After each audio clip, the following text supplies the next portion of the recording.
Good and evil are the extremities by which we judge this world, the two great ideals that clash eternally since time began. But there are those out there who see these words as lies, convenient excuses to mask the truth, that the only two extremities that matter are those who hold power and those who seek to claim it, those who conquer and those who are crushed, those who kill and those who die. Good and evil are arbitrary, meaningless, and fleeting. The conquerors will decide what's good and evil, and the defeated, who disagree, won't matter when their corpses are left stacked in mass graves. But what kind of paradise could await such a conqueror? Such a man? Or rather, such a monster? Welcome, my friends, back to the Fog, a realm of fear, death, and bloodlust. A world where helpless survivors struggle and cower from horrid monsters and killers who take sick delight in sacrificing these little lambs to a mad god who feeds on the terror and pain of his victims.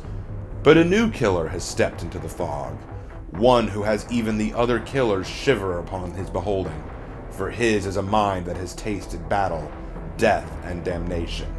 He has been embraced by the grave and emerged to send others to it. He does not kill because he wants to. He does not kill because the entity commands it. He does not kill out of guilt, fear, anger, or vengeance. No, this knight kills because that is the natural state of things. He is the conqueror, and all else are the defeated. Dare you call him evil for this? Well, perhaps you too are nothing but a lamb meant for slaughter. Taras Kovacs was born in a small Hungarian village during the Balkan Wars against the Ottoman Empire. One fateful night, a raid by the Ottomans threatened to destroy his whole world and family. His mother forced him and his siblings to drink a strange tonic to help them sleep.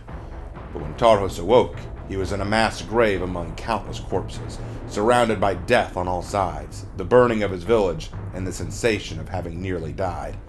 Taras felt something incredible. He felt awe. Taras was in awe of his sensations.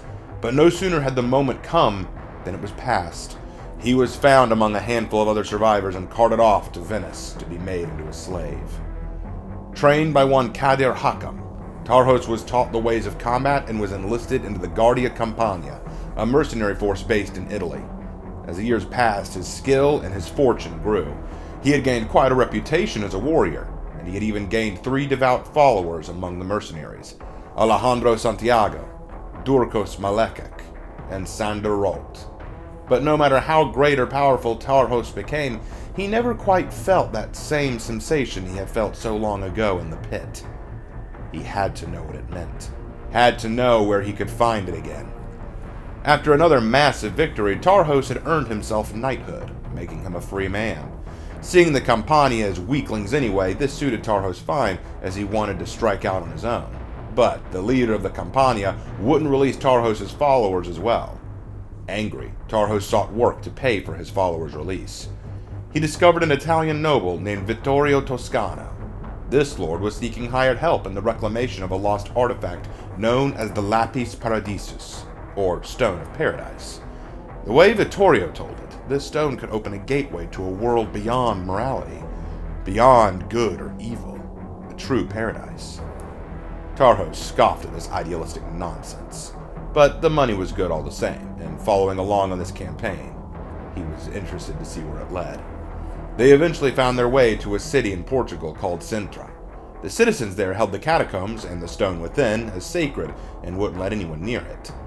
Taras recommended just killing them, but Vittorio, who abhorred violence, ordered him to find another way.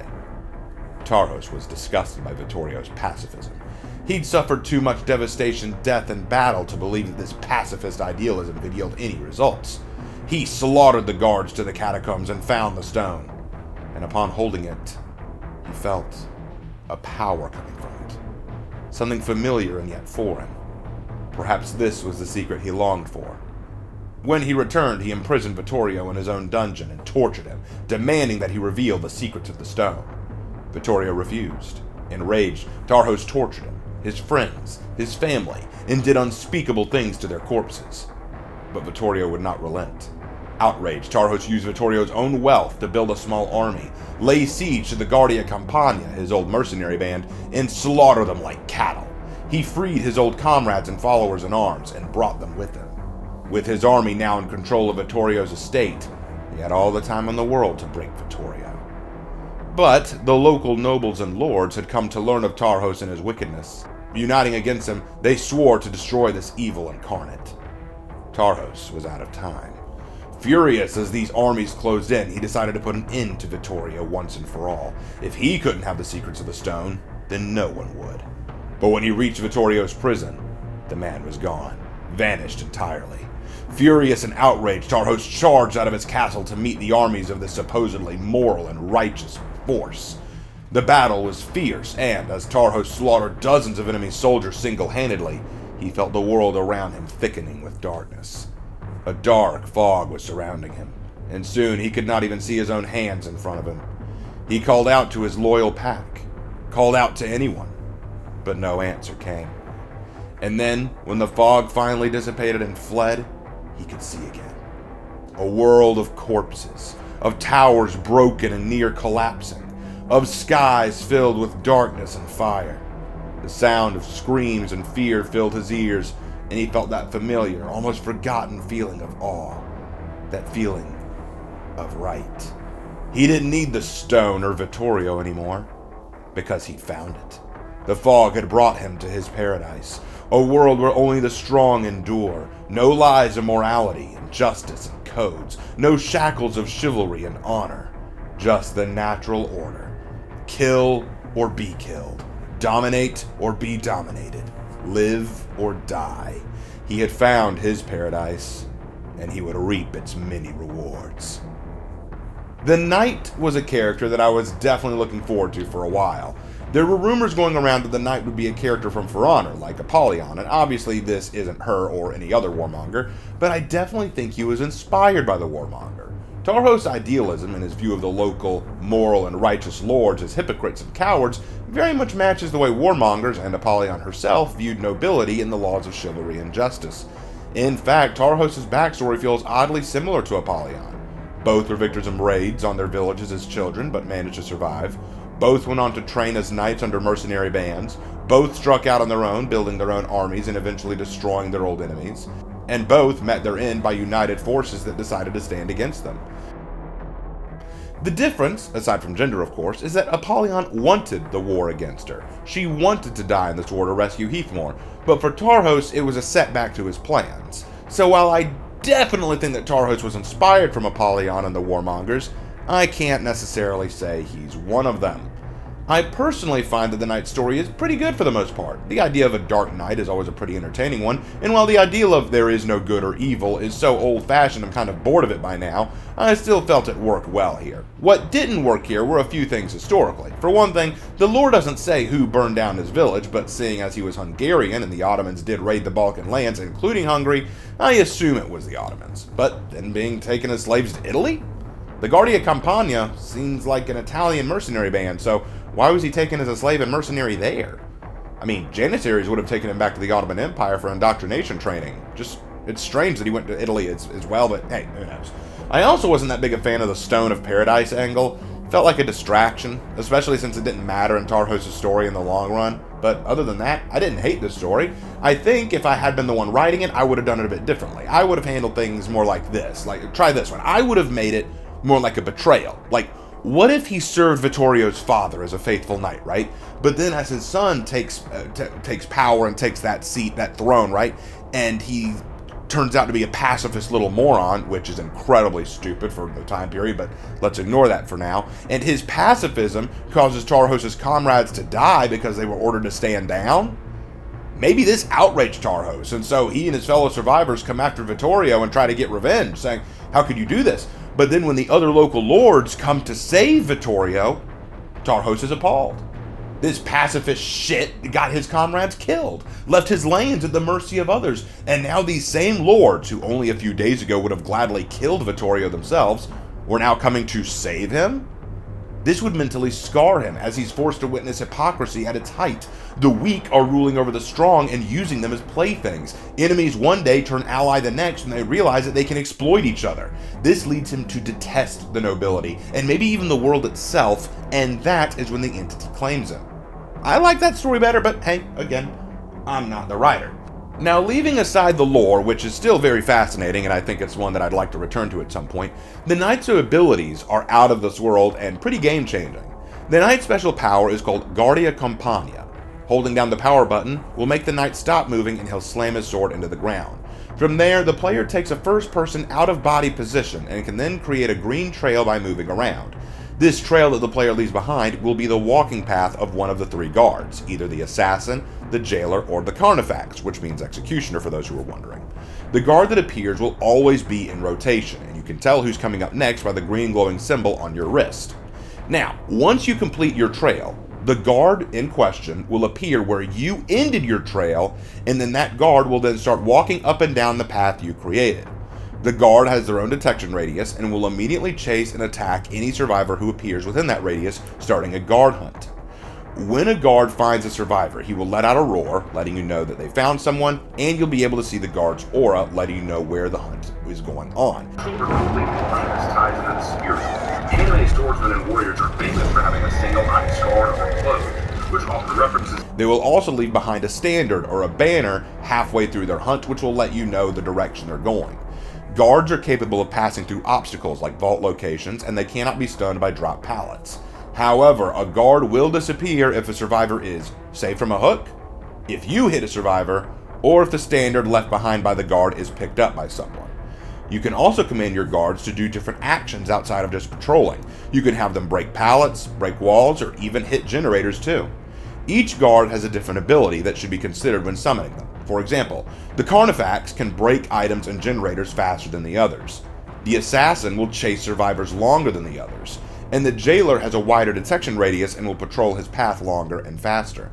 Knowing their abilities is important. And the ability does sound overpowered, I grant you, but in truth, it does have drawbacks. It is not as useful in the chase, as the Knight has to sacrifice movement to summon a path, and it takes time to make that path. Also, the guards don't have a killer's movement speed, and a survivor can easily outrun them if necessary. Also, guards do not patrol forever, so you can't use them as a permanent camping companion. Also, survivors can see the trail you create before you even finish it, so most survivors may get an early idea of where you're going to be planting your traps. But, with that said, what they lack, they can very well make up for. The Knight is one of the best anti-loopers in the game. The ability to call a guard to block a pallet or to attack from another direction will force survivors to stop looping and then flee, which is invaluable for killers who struggle at that.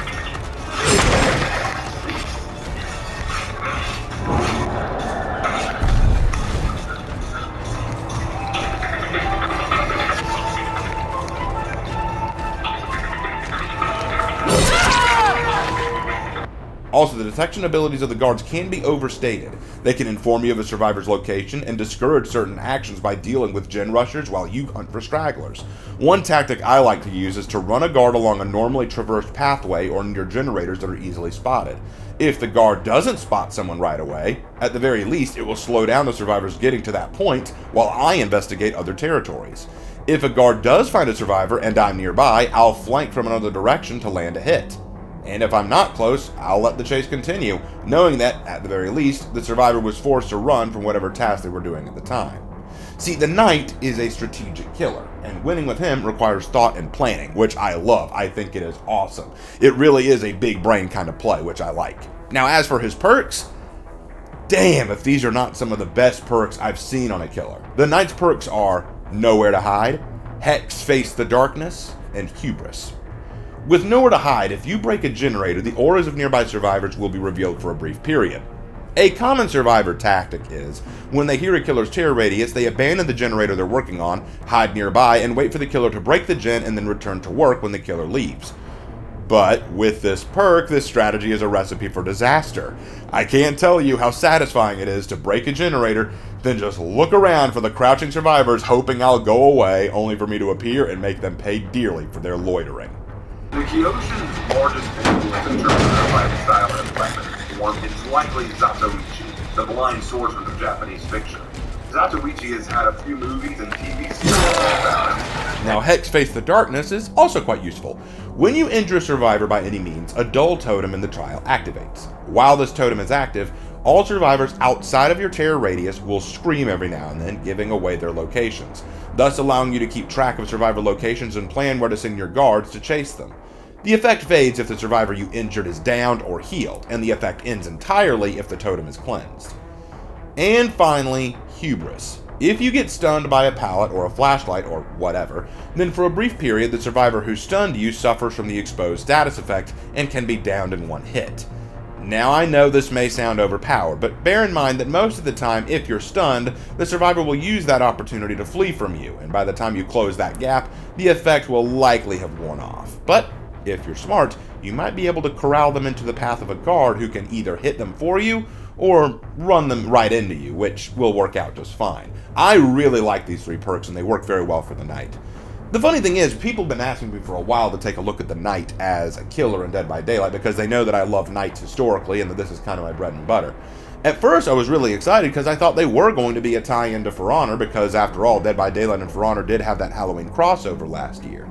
But at the same time, I'm really glad for what we got, even though it's not For Honor. I've always liked the Dark Knight trope. It's kind of a cool idea, and while I think the lore could have been done a little bit better, it's not by any means bad. I very much enjoy the story of a knight who looks at the world in a much darker sense.